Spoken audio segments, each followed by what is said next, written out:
नाम श्री जी का पुकारो, मिलो करुणामयी से। एक गोपी है और दूसरी गोपी से कहती है कि अपना माखन, ये संवाद है दो गोपियों का, आपस में बातचीत चलेंगे, आगे समझ में आएगा। तो कुछ गोपियाँ क्या होता है, अपना माखन दही बेचने के लिए मथुरा जाती थी, क्योंकि बाज़ार था जो मथुरा का ही लगता था, और ज़्यादातर जो सामान जाता था, दूध दही माखन, वो कंस के महल में ही जाता था। सब जो ग्वाले थे अपना कर के वसूल, जो कर होता था कर के रूप में ना, वहाँ भेजना पड़ता था। लेकिन ये हमारे कन्हैया श्याम सुंदर नहीं चाहते थे कि कंस के पास गाय हम पालें और सेवा हम करें गैया मैया के पास, और कंस के पास माखन दूध दही जाए। ये श्याम सुंदर नहीं चाहते थे। इसी को कम करने के लिए श्याम सुंदर ने एक लीला जानबूझ के करते थे।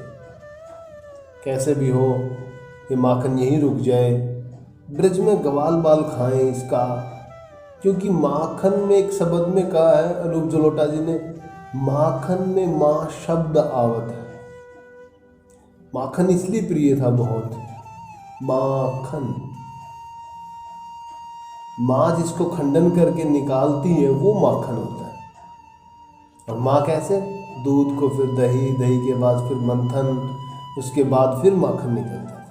माँ जिसका मंथन करे, खंडन करे, वैसे जो प्राप्त हो निकलने के, मंथन करने के बाद जो बाहर आता था, जिसको हम क्रीम बोलते हैं आजकल, वो माखन होता था। वो श्याम सुंदर को इसलिए बहुत प्रिय है। तो ये जानबूझ के लीला करते थे कि कैसे भी कैसे कुछ तो इस बहाने से, जो कर लीला श्याम सुंदर भी कर लेते थे, गोपियों से दान लेते थे ताकि कुछ माखन ये रुक जाएगा, या ऐसे रोकूंगा तो यहाँ रुक जाएंगी ये गोपियाँ। लीला के माध्यम से ही श्याम सुंदर जी ने गोपियों से कर लेना आरंभ कर दिया। वो दान कर के राजा बन के बैठते थे, ऐसे कंस नहीं बैठता, कंस से भी बड़े महाराजाओं के महाराज एक तरह शान से, ऐसे ग्वाल सका पगड़ी बांध देते थे रंग बिरंगी, बड़ी सुंदर लगती थी। सांवरा रूप था, मोटे मोटे नैना थे, ऐसे गोल मटोल तो थे ही, मैया बहुत माखन दूध खिलाती थी। तो अदर पे मुस्कान, वो ऐसे सजा, मतलब सजाते थे कन्हैया को कि राजाओं से भी बहुत सुंदर रूप तो है ही उनका, उनके रूप का कोई व्याख्या कर ही नहीं सकता, ऐसा रूप है, बहुत सुंदर लगते थे। और फिर बैठ जाते थे, सिंहासन बनाते थे, ग्वाल बाल एक नीचे बैठ जाता था, उसके ऊपर कन्हैया बैठते थे, पैर के ऊपर पैर रखते थे जैसे राजा बैठे हैं, एक हाथ ऐसे रखते थे साइड में। तो इस प्रकार बिल्कुल राजाओं जैसा रोब, और कहा गोपियों का मार्ग रोब देते थे, और गोपियों से कहते कि यहाँ से तब जाओगी, तब यहाँ कर दे के जाओगी, दान दे के जाओगी। ऐसी रोज की घटनाएं देख करके एक दिन गोपियों में से एक गोपी को क्रोध आ गया। तब क्रोध में एक गोपी ने कहा कि कान्हा तू ऐसा है, तू बड़े घर का कहलाता है कि नंद बाबा का बेटा है जिसके पास 9 लाख गैया हैं, यशोदा मैया है जिनके घर में माखन के शीर सागर हैं, लेकिन फिर भी ऐसी हरकत करता है कि ना बड़ों की लाज, ना गुरु, मतलब अपने से जो बड़े माता समान है उनका भी कोई सम्मान नहीं है। तू ऐसे छोटी छोटी हरकतें करता है, लाज शर्म नहीं आवे, है ना। तो इसलिए है कि हम गरीब हर, तू बड़े घर का, तभी ऐसा काम करे। तब बीच में ही एक गोपी बोली, तब शुरू में बोले ना, एक गोपी दूसरे गोपी से कहती है, तो अब वो आएगा। दूसरी गोपी बीच में झट से बोलती है, अरे अरे सुन मेरी बात, अरे वीर सुन मेरी बात। कहती है कि एरी मेरी बात सुन, जाने दे कोई नहीं, तू इससे मत बोले, जितना तू इससे बोलेगी ना उतना इसी की तरफ खिंची हुई चली जाएगी। मत बोला इसे, ऊट पटांग की बातें करता है, इससे बात करना व्यर्थ है। अरे तू नहीं समझेगी इसकी, ऐसी बहुत सारी बातें हैं, एक हो तो कहें, यह ब्रज में लंपट पता नहीं कहां से आ गया।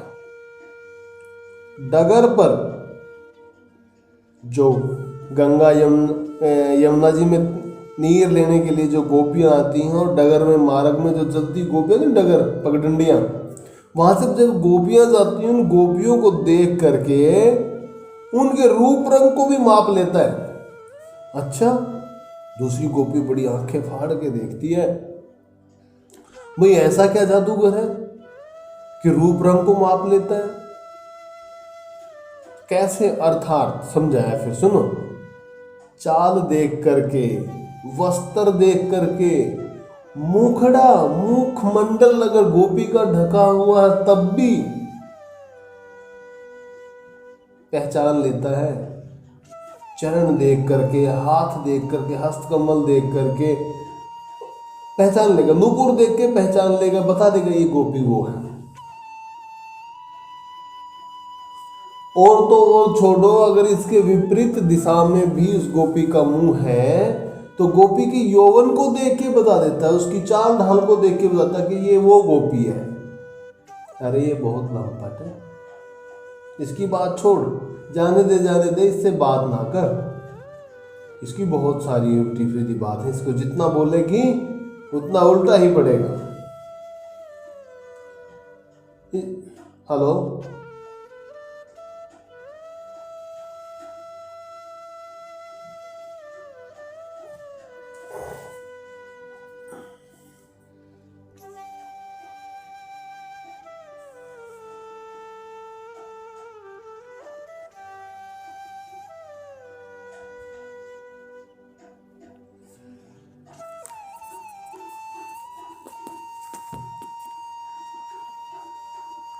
तो क्या हुआ कि कहते हैं इसको अपने कुल की, गुरुजन की, माता पिता की कोई लाज शर्म नहीं है, ये उनकी इज्जत शर्म नहीं करता। गोपियों के घूंघट उठा उठा देखने लग जाता है, और जब गोपियां इसके ऊपर क्रोध करती हैं तब हंस देता है। और फिर गोपियों का, जिस गोपी को क्रोध आता है उसकी तरफ एक मुस्कान छोड़ते ही उस गोपी का वो क्रोध, यानी कि सभी गोपियों का, यानी कि हमारा वो क्रोध शांत हो जाता है। और सुनो, ये द्रगन को चोर है, द्रगन को चोर है, यानी कि नेत्रों का रोगी है। यह जब तक गोपियों को या उनकी ताक झाक ना कर ले, अर्थात देख न ले, तब तक इसके नेत्रों को चैन या आराम नहीं मिलता। जाने दे सखी, जाने दे, इसको ना बोल। अच्छा, दूसरी गोपी ने पूछा कि देखता क्यों है, ताक झाक क्यों करता है? अब वो गोपी मन ही मन जो अंतरात्मा से समझाती है, समक्ष तो बोल नहीं सकती, वो मन ही मन विचार करती है, अरे तू नहीं समझेगी, ये जो है वो दिखाई नहीं देता, और जो दिखाई दे रहा है वो ये है नहीं। ये जिस प्रकार हम लोगों ने पिछले जन्म में जो जो इनसे मांगा था वो आज ये प्रदान कर रहे हैं, हमारे सुख के लिए ही ये ऐसा बर्ताव कर रहे हैं। जो हमारी उस समय नैमिषारण्य वन में जो तृष्णाएं थी, जो आकांक्षाएं थी प्रभु रामचंद्र जी के लिए, वो आज इस रूप में इन्होंने वचन दिया था, उसी रूप में आकर के हमारी सब तृष्णाएं, सब इच्छाएं, सब मनोकामनाएं पूरी कर रही। हम स्त्री शरीर नहीं है, हम वही नैमिषारण्य के बहुत बहुत उच्च कोटि के संत हैं, महात्मा हैं। लेकिन इस गोपी को आंतरी और बाह्य दोनों ज्ञान थे, लेकिन दूसरी गोपी को ये समझ नहीं था। द्रगन नेत्रों का चोर, नेत्रों का रोगी, कि कहा जिस गोपी को जो सुख मिलता था, गोपी ऐसी होती थी कोई काम नहीं होता, बार बार जाएं तो यशोदा मैया के पास किस बहाने से जाएं, कन्हैया को देखने के बहाने ढूंढती थी, मैया ये काम है, ये काम है। मैया भी समझती थी कि ये बहाने कर कर के आते हैं, अपने नेत्रों की जो प्यास है ना उसको बुझाने आते हैं, जो हृदय की जो तड़प है ना उसको कुछ शांत करने आती हैं मेरे लाला को देखने के लिए। किसी गोपी को कोई काम नहीं, सब बहाने कम हो गए। तब एक गोपी आई एक दिन, बहुत अंदर पीड़ा थी विरह की। देखो बाल स्वरूप पे, लेकिन मोहित उस रूप पे, उस मुस्कान पे। एक कान्हा दो ठुमके लगा दे तो को माखन दूंगी। देख लो, इस तीनों लोकों का स्वामी है, क्या वो दो ठुमके मारेगा तब उसको माखन मिलेगा? ये है सुख, है वो जो वो ऋषि महात्मा उस युग में चाहते थे, उस जन्म में चाहते थे, आज वैसे ही प्रदान कर रहे हैं। रे कान्हा, तू थोड़ा सा नाच के दिखा दे, तेरी पायल बनवा दे। हमारी इच्छाओं को पूरी भगवान करते हैं। सोच लो, ऐसे भगवान, ऐसे इष्ट सोचने से भी नहीं मिलेंगे। इंसान का स्वभाव होना चाहिए, लेकिन यहाँ सब कुछ न्यौछावर करते हैं जिसके ऊपर वो अपने भक्त की एक इच्छा पे सब कुछ न्यौछावर कर देते हैं। बोलना हुआ नहीं संत का, अपने भक्त का, उसी समय वो सब कुछ पूरा करते हैं। अरे गाना थोड़ा सा गा के सुना दे, तेरे को गाना भी बड़ा अच्छा आता तो थोड़ा सा माखन दूंगी। थोड़ा सा बंसी बजा के सुना दे, छाछ पिलाई दूंगी। देखो इतना सरल भगवान कहीं मिलेगा? तभी तो गोपियां कहती हैं, रे उद्धव, ऐसे भगवान का क्या करेंगे हम, जिसको हम छू ना सकें, जिसके साथ नृत्य नहीं कर सके, जो बोल ना कर सके, जो बात ना कर सके, जो हमारी तृष्णाएं मिटा ना सके, हम जिसको छू ना सके। ऐसा इष्ट, ऐसा भगवान नहीं चाहिए हमें, हमारा कान्हा ही चाहिए। यशोदा मैया कहती है, अरे कान्हा, मेरे को नहीं चाहिए भगवान, मुझे ऐसा भगवान नहीं चाहिए मैं जिसको डांट नहीं सकती। मेरे को तो मेरा कान्हा ही चाहिए। मैं लाठी लेके पीछे बढ़ूं और वो परब्रह्म मेरे आगे आगे भागे। सोचो, ऐसे हमारे प्रीतम है, ऐसे अपने भक्तों से प्रेम करने वाले भगवान। बहुत सारे चरित्र आपने भी सुने होंगे, लेकिन मैंने तो नहीं सुना। जब ऐसे चरित्र आते हैं, ऐसी कथाएं गुरुदेव भगवान सुनाते थे ना, तो ऐसा लगता था कि सच में इंसान के लिए नहीं कर पाता, और जो सब कुछ सर्वसमर्थ है, पूरा ब्रह्मांड उसके अंदर है, पूरी सृष्टि उसके अंदर है, जिसके सृष्टि वो भी नहीं, उनके आदेश से सृष्टि रची गई है। सोच लो, एक क्षण में ऐसी सृष्टि को मिटा देते हैं, जैसे स्लेट पर लिखे हुए अक्षर को बालक मिटा देता है, उसी प्रकार भगवान इस सृष्टि को मिटा सकते हैं, दोबारा क्षण भर में फिर खड़ी कर सकते हैं। वो पर ब्रह्म, वो भगवान ही कहता है कि ठीक है गोपी में नाच के दिखो। री ज्यादा कस के चुम्बन ना ले, मेरे गाल बहुत दुखते हैं। बताओ, बाल्यावस्था छोटी सी गोपी, हम भी बालक को दुलार करते हैं, हर किसी को, लेकिन कन्हैया इतना सुंदर है, इतना कान्हा इतना सुंदर है कि हर कोई उससे प्रेम करना चाहता है। चित्त चोर, माखन चोर, मनमोहन। सोच लो, इन नामों का मतलब क्या है? चित्त को चुरा ले, मन को मोह ले, ऐसा मन मोह ले, तो उसके लिए क्यों प्रेम नहीं आएगा? तो ऐसा पर ब्रह्म है। तो गोपियां, वो दूसरी गोपी थी, वो मन ही मन ये समझा रही थी, तू नहीं समझेगी। ये तो इसलिए देखता है कि ये मेरा पिछले जन्म का वो प्रेमी भक्त तो नहीं है, घूंघट उठा के जो देखता है, या उसको पता नहीं है, सब कुछ जानता है, सृष्टि उसके इच्छा अनुसार बनी है। क्या वो मुखड़ा नहीं भी देखे, घूंघट नहीं उठाएगा तो उसको पता नहीं कि इसमें कौन सा शरीर है? सब कुछ पता है, लेकिन वो उन भक्तों से मिलने की चाह है पिछले जन्म में, जो भगवान रामचंद्र जी के नैमिषारण्य में जिन संतों ने इच्छाएं की थी कि कभी मेरा प्रीतम हो, मेरा बेटा हो, मेरा भाई हो, मतलब जिस रूप में, तो भगवान उसी रूप में घूंघट उठा के देखते हैं गोपी का, ये मेरा संत, मेरा भक्त तो नहीं है। उस दिन पहचान करते हैं, लेकिन से उस जीव को नहीं पता चलता, जो गोपी के रूप में जो संत भगवान है उनको नहीं पता चलता। लेकिन भगवान उनकी इच्छाएं पूर्ण करने के लिए कितने हद तक जाते हैं, देख लो। वो गोपी समझती थी, वो समझा नहीं पाई, फिर भी बता नहीं सकती इस बात को। तभी इसके लिए कहती, जाने दे, या को मत बोल, ये बड़ो उत्पाती है। एक बोलेगी दो सुनावे गो, जाने दे इसको। फिर आपस में बात करती हैं कि चलो चलो, अगर यही बात है तो चलो चलो नंद बाबा के घर चलो। वहाँ यशोदा मैया होगी, उन्हीं से बात करते हैं, उन्हीं को इनकी सारी करतूत बताते हैं। एक यशोदा मैया ने ही अनोखा लाल पैदा किया है इस ब्रज में। दूसरी गोपी कहती है हाँ हाँ हाँ चलो भाई, सही बात है, क्या यशोदा ने ही एक ऐसा अनोखा लाल पैदा किया है ब्रज में, बाकी तो किसी की कोई संतान है ही नहीं, बाकी किसी को संतान है ही नहीं ऐसी, एक सबसे प्यारा बस ये कन्हैया पैदा कर दे। यशोदा मैया ने उत्पात करे हमसे, सब कुछ नए नए रीति रिवाज बनाता, नए नए कानून बनाता है, हमारा तो जीना मुश्किल कर दिया। तंग आ गए हैं इसकी उदंडता को देखते हैं। दूसरी वो जो क्रोध में गोपी होती वो कहती है, फिर कहती दूसरी, और दो देखो राजा की तरह रुबाब में बैठकर अपने सखाओं के साथ कर या दान मांगने लग जाता है, जैसे नंद बाबा ने यहाँ गाय बांध रखी हो हमारे घरों में कि मेरा लाला वहाँ मिलेगा तो उसको माखन दूध दही छाछ दे देना। सब कुछ लाज शर्म है नहीं, किसी प्रकार की कोई लाज नहीं है इसको, ऐसा तो कहीं भी नहीं है, कोई भी नहीं है।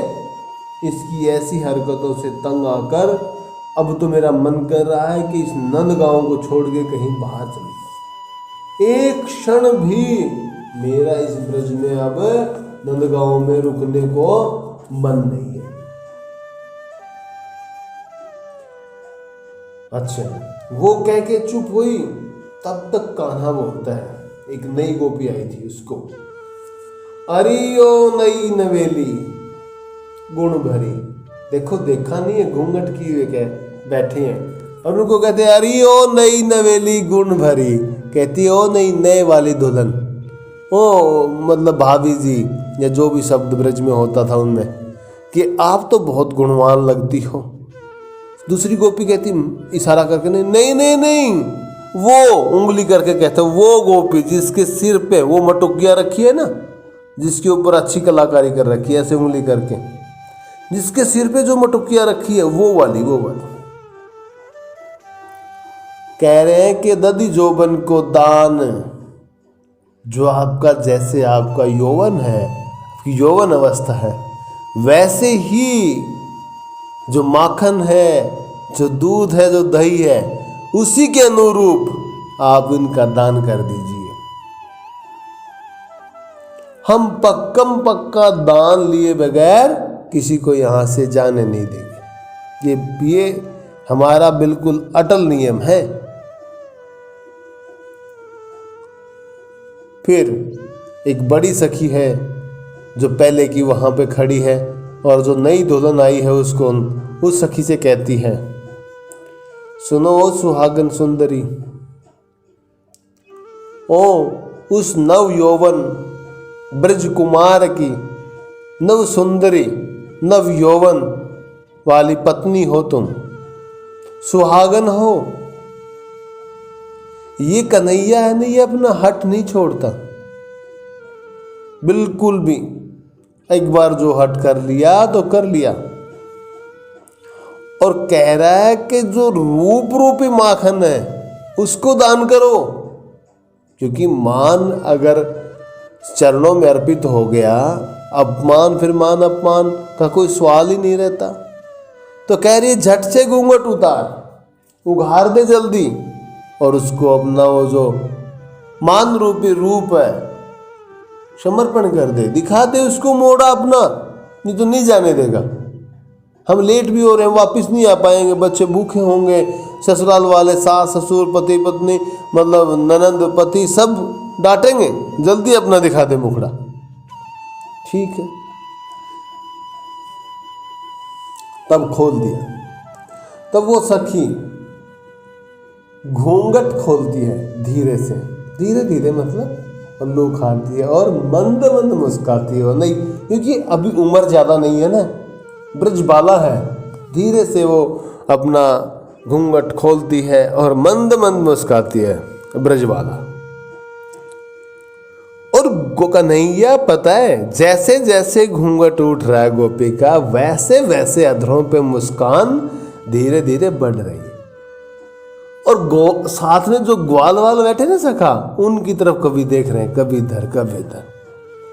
और जैसे पूरा घूंघट उठा, बहुत मगन हुए, दोनों तालियां बजाने लगे। कहे अरे ये तो बा की पत्नी है, जाको अभी ब्याह होयो है, ब्रज भाषा में कहे बहुत सुंदर भाभी हमारी, अरे गोपी तू बहुत सुंदर है। बहुत मगन हो रहे सब सखा, कोई ताली बाल्यावस्था है ना, तो सब अपने बहुत मगन है। देखो उसकी पत्नी का हमने मोड़ा देख लिया, मुखमंडल मुख कमल देख लिया। ठीक है, अब जो नई सखी आई थी वो कन्हैया से कहती है, जब मुस्कुरा लेने, कन्हैया अभी अपना दान ले लो हे नंदलाल, हे नंदनंदन। कैसे? ऐसे रस से भरे वचन धीरे धीरे, अटपट से, मतलब कामुकता वाले। कामुकता कैसी? ये नहीं जैसे उन्होंने बोला था, कन्हैया ने कहा नहीं था कि नहीं ये जो रूप रंग मान अभिमान, जब तक ये है तब तक अभिमान ही रहता। अगर ये नहीं रहेगा, किसी को वस्त्रों की चाह नहीं रहेगी, किसी को अपने रूप की चाह नहीं रहेगी, किसी को अपने गुणों को दिखाने की चाह नहीं रहेगी, समझ लो सब कुछ छूट गया। और ये चाहत नहीं हुई, ये कामना नहीं हुई, तो प्रभु के श्री चरणों में अपना मन लगने में देर नहीं लगती, लग जाता है। इसलिए भगवान, इसलिए कन्हैया, इसलिए प्रभु, इसलिए प्रिया प्रियतम पहले अपने जो निज जन होते हैं, अपने संत होते हैं, जो कृपा पात्र है, उनका मान हरण करते हैं, रूप हरण, जो भी उनमें गुण है वो सबको हर लेते हैं पहले। फिर नए सिरे से बिल्कुल खाली करके, जिसमें कुछ नहीं, सिर्फ प्रिया प्रीतम विराजमान होते हैं, ऐसे ही हृदय में भक्ति प्रवेश करते हैं। फिर ये नियम है। तो फिर ऐसे ही जो अटपटे चटपटे वचन थे ना, वो गोपी कह रही है, बोल बोल के कहने लगी ब्रजबाल कि अपनो दान ले ले, अभी मैंने तो अपना घूंघट उठा दिया। दोनों के यहाँ कन्हैया के नेत्र गोपी के नेत्रों से टकराए, वहां गोपी की दृष्टि कन्हैया के नेत्रों की दृष्टि से टकराई आपस में, और दोनों के अधरों पे मुस्कान हरी। दोनों की मुस्कान को देख के यहाँ ग्वाल बाल और वहां जो गोपियां थी, वो दोनों सभी बहुत खुश आनंदित हो रही, हंस रही है ना कि हाँ ऐसे गोपी की बातें बोल रही तब। और सबके हृदय में कन्हैया, गोपी के हृदय में सबसे ज्यादा प्रेम, क्यों? यहाँ माया काम नहीं कर रही, क्योंकि सामने मायापति बैठे हैं, या माया अपना प्रभाव दिखाई नहीं पा रही, बिल्कुल विशुद्ध प्रेम है। सुनने में मन में शंका भी मत कर लेना, बुरे विचार भी मत ले लेना, ये बिल्कुल विशुद्ध प्रेम है। तभी तो गोपियों के प्रेम को उत्तम, सबसे उत्तम प्रेम बताया, सबसे उत्तम भक्ति बताई गई है। तो हृदय में वो प्रेम बहुत विशाल था, उस समुद्र का कोई अंदाजा, कोई नाप नहीं, उस प्रेम की कोई सीमा नहीं थी, कोई इकाई नहीं थी, उसको कोई नापने वाला नहीं था, ना नापा जा सकता था, सिर्फ महसूस किया जा सकता था, समझा जा सकता था, वो भी उसी अगर रोग का रोगी है तो। इसी विधि से दोनों एक दूसरे को, या सभी एक दूसरे को देख करके मुस्कुरा रहे हैं, इसी विधि से।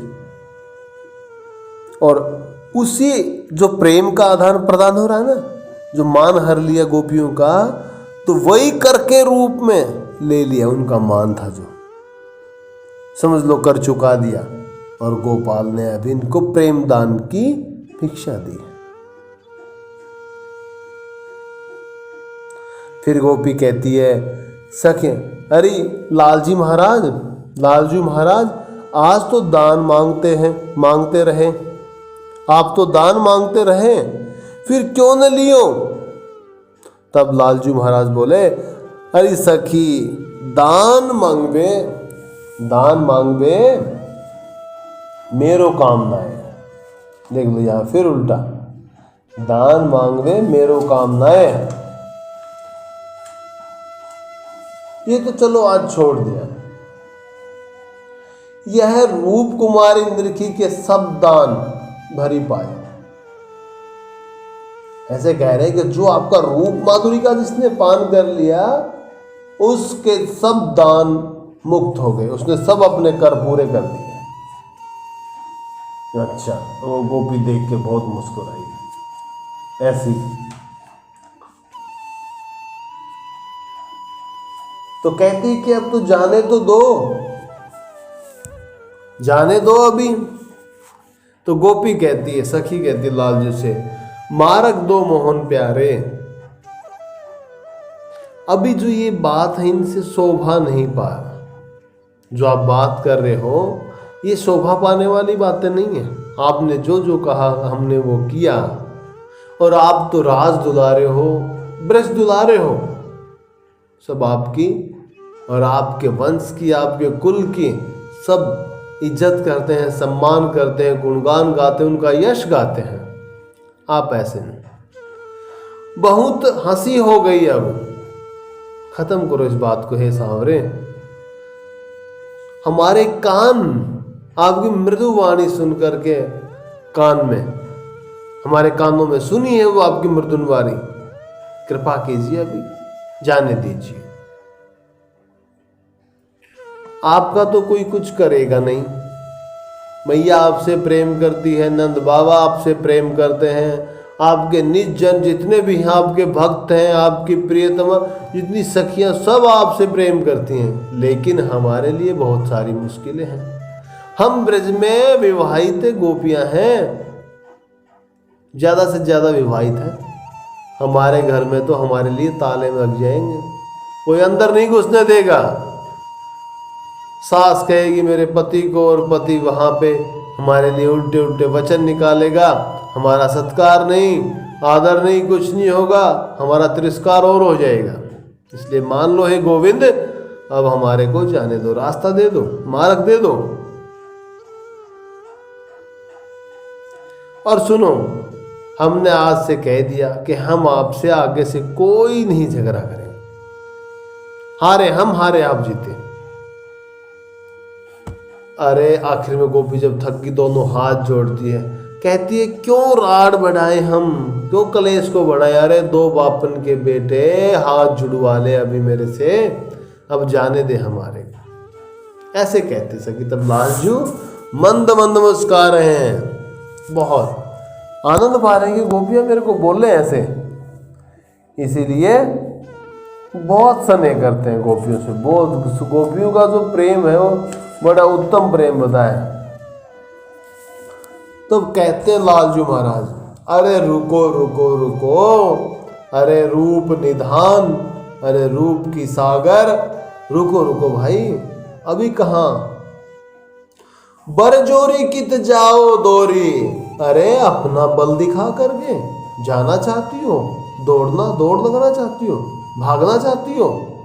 बिना दिए दधी दान, अभी तो ना दही का दान दिया, ना माखन का दान दिया, तो बाकी बचा है वो दान दे दो भाई। फिर जाओ अपना काम करो, हम भी अपने काम पे बैठे, एक आदमी के पीछे पूरे दिन का काम थोड़ी गवाएंगे। जब कन्हैया अभी बिजनेसमैन की तरह, मतलब जो एक सेठ होते हैं उनकी तरह बातें करने लगे। और मैं आपकी उपमा क्यों करूं, मेरी वाणी में ऐसा बखान नहीं है, मेरे पास ना वो वाणी है, कुछ नहीं है। जो मैं आपकी सुंदरता, कन्हैया कह रहे हैं, ये चीज कन्हैया कह रहे हैं, मेरे पास वो शब्द नहीं है जिनमें मैं आपकी सुंदरता का वर्णन कर सकूं। और सुनो, एक बात का पता है मेरे को, बाकी कुछ पता हो ना हो, ये जो घूंघट है ना सखी, री गोपी, जो ये घूंघट है, इस घूंघट के अंदर हल्का हल्का तेरा मुख कमल ऐसे दिखाई देता है जैसे बादलों में घिरा हुआ कोई चांद। देखो उपमा भी दी तो कैसी दी, अपने ही रूप का वर्णन कर दिया। वहां है कृष्ण चंद्र, रामचंद्र, तो अपने ही रूप का बखान कर दिया गोपी के रूप में। कहा कि देखो जैसे बादलों में कोई चांद हो, घूंघट में आपका रूप, आपका मुख कमल ऐसे दिखाई देता है। गोपी बड़ी खुश हुई, क्योंकि स्त्री शरीर की सुंदरता कर दो बड़ी फूल जाएगी। नहीं, यही कन्हैया भी गोपी के साथ कहता था, और वो बेचारियां समझती नहीं थी। उद्धव को कहती है, गोपी उद्धव भाई भैया हमारे को कुछ पढ़ना लिखना तो आता नहीं, हम अनपढ़ ग्वालिन हैं, लेकिन एक चीज भली भांति जानते, क्या? प्रेम। प्रेम का अर्थ हम जानते हैं। वो प्रेम का अर्थ कहाँ पता चला? कन्हैया से। ये जो लीलाएं चल रही है ना सारी, ये सब प्रेम लीलाएं हैं। समझने वाला कहीं कहीं भी जा सकता है, लेकिन देखो आखिर में रिजल्ट क्या आता है। हर नोक जोक, हर मतलब संवाद में, गोपी कन्हैया के संवाद में हर बार यही आएगा। हम समझते कुछ और लेकिन होता कुछ और ही है। इसलिए संत महात्माओं से पूछे बगैर किसी बात पे संशय नहीं करना चाहिए, किसी बात का कोई गलत मतलब नहीं सोचना चाहिए। इसलिए बोलते ना, अपराध मन कर्म वचन वाणी सबसे होता है, सोचने से भी होता, देखना। इसलिए कोई अपराध मत कर बैठना।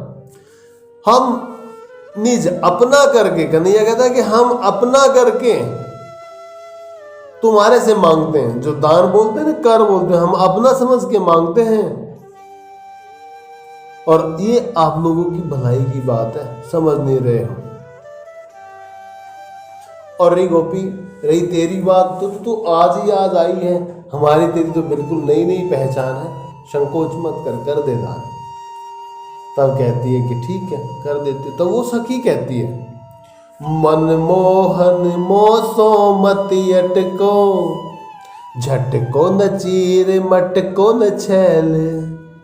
कहते कि हे मनमोहन, मेरे से मत अटको, और मेरा जो चीर, मेरा वस्त्र है नहीं, झटको मत, गिर जाएगा, खिसक जाएगा, मटकी भी गिर जाएगी।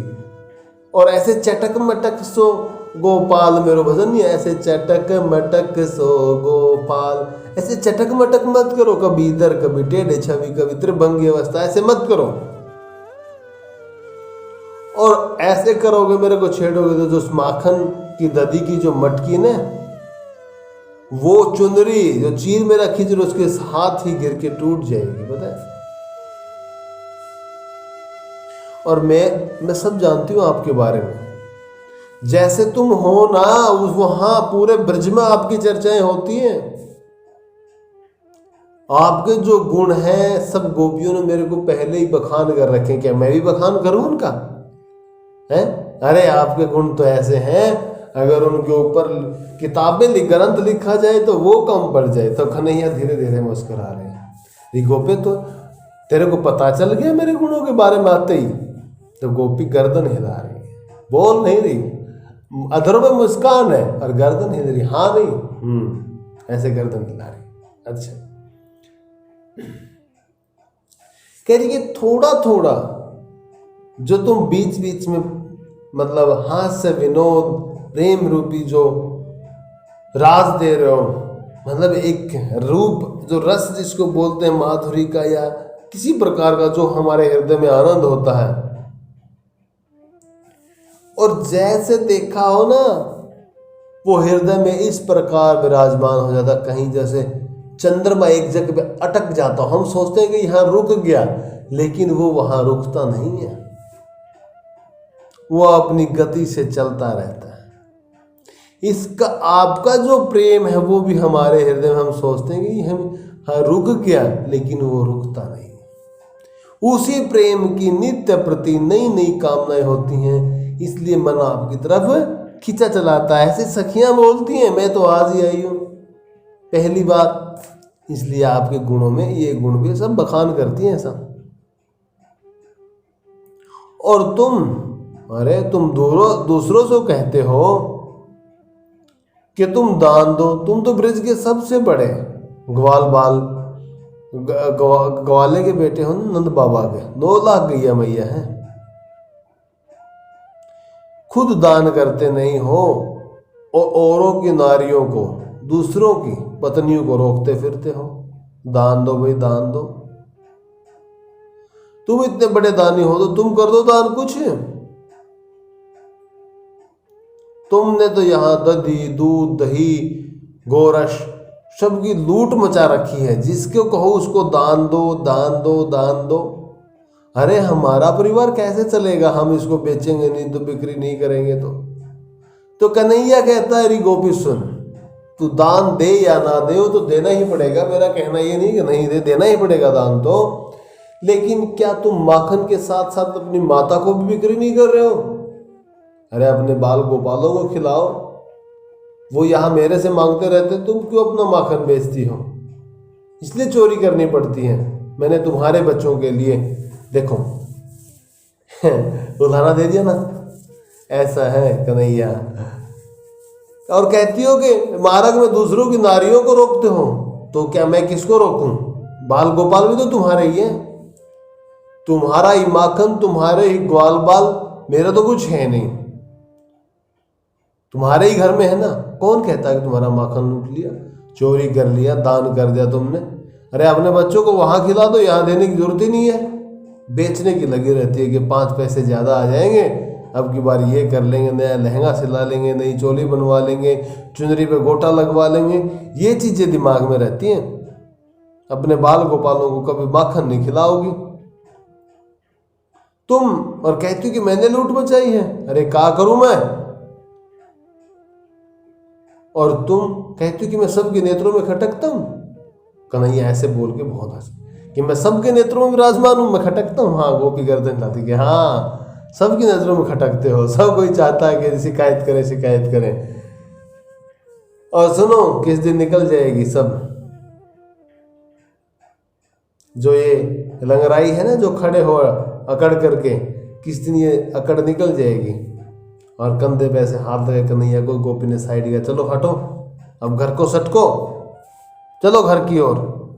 तब गोपी ने कन्हैया को ऐसे कहा, डांट दे जैसे मान लो, और कंधे पे हाथ लगाया ना जैसे ही, ओह, उस माखन रूपी देह को छुआ जो प्रभु ने धारण कर रखी है।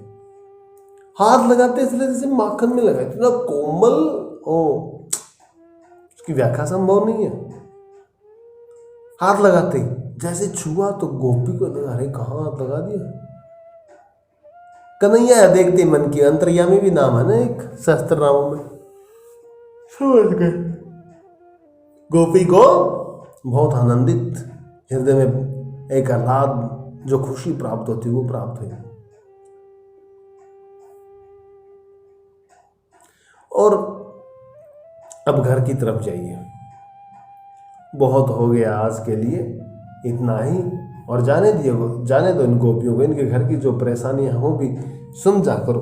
इनके घर में आपको कोई मना नहीं है, आपके पास तो पहले से ही सब कुछ है, लेकिन इन बेचारियों के लिए बहुत परेशानी है, वो कारण है। तो ससुराल में रह करके एक मर्यादा में रहना पड़ता है। ससुराल में, मायके में ससुराल में बहुत फर्क है, इसलिए इनको ज़्यादा तंग मत करो। मैं भी उन्हीं में से एक गोपी हूँ, मुझे भी दिक्कत आएगी, इसलिए जाने दो।